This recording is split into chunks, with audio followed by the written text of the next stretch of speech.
pour ce chapitre, ce fichier RAW là. Je vais l'ouvrir avec Photoshop, je le fais glisser tout simplement sur l'icône du logiciel. Photoshop se lance, et notre photo s'affiche. Là, on est dans Photoshop, on le voit en haut à gauche, c'est bien Photoshop qui est lancé, c'est écrit noir sur blanc. Mais en fait, pour être précis, là on n'est pas encore totalement dans Photoshop. Là on est dans Camera Raw. Alors, Photoshop ou Camera Raw? On est où là? Quelques explications s'imposent.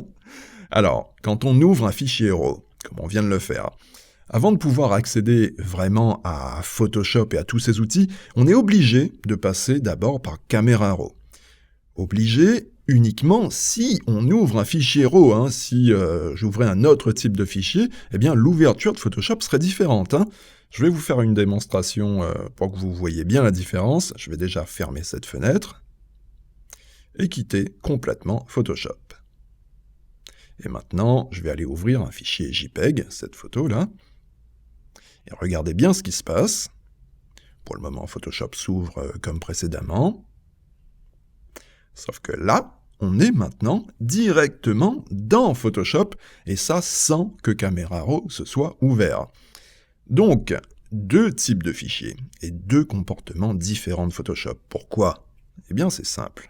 Le format JPEG ou un tout autre format d'image, excepté le format RAW, peut s'ouvrir directement dans Photoshop.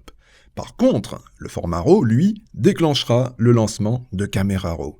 Les fichiers RAW ne peuvent donc pas s'ouvrir directement dans Photoshop comme une photo classique. On a besoin avant de passer par le module Camera Raw. Et ça, c'est parce que les fichiers RAW, étant bien des fichiers bruts, ils ont besoin d'être décodés avant de pouvoir être lus par Photoshop.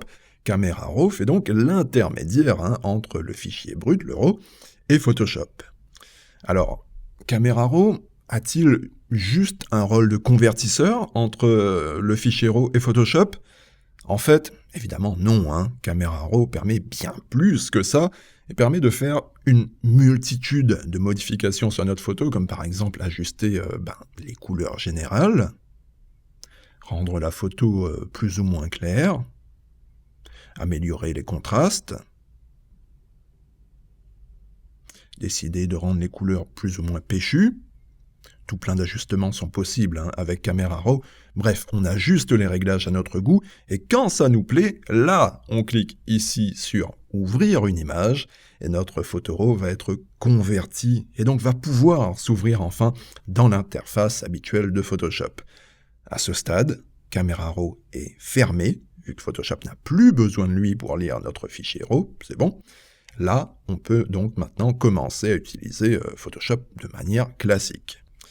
Donc, retenez que les fichiers RAW nécessitent une conversion pour pouvoir être lus par Photoshop, et cette conversion se fait grâce à Camera Raw, un module de développement de photos intégré à Photoshop.